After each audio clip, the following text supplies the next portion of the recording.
وبشر الذين آمنوا وعملوا الصالحات أن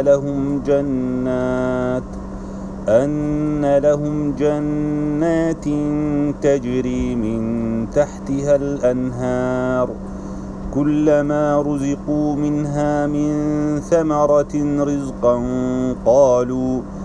قالوا هذا الذي رزقنا من قبل وأتوا به متشابها ولهم فيها أزواج مطهرة وهم فيها خالدون.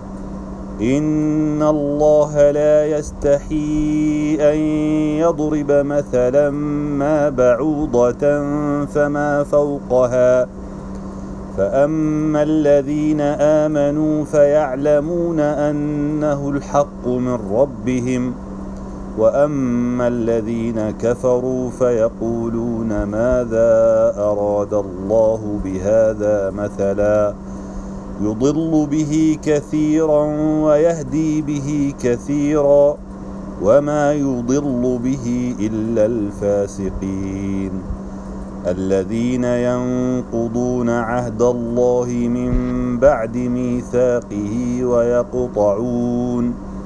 ويقطعون ما أمر الله به أن يوصل ويفسدون في الأرض أولئك هم الخاسرون.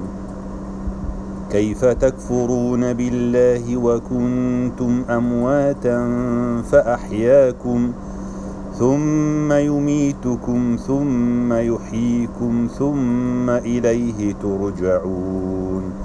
هو الذي خلق لكم ما في الأرض جميعا ثم استوى إلى السماء فسواهن 7 سماوات وهو بكل شيء عليم.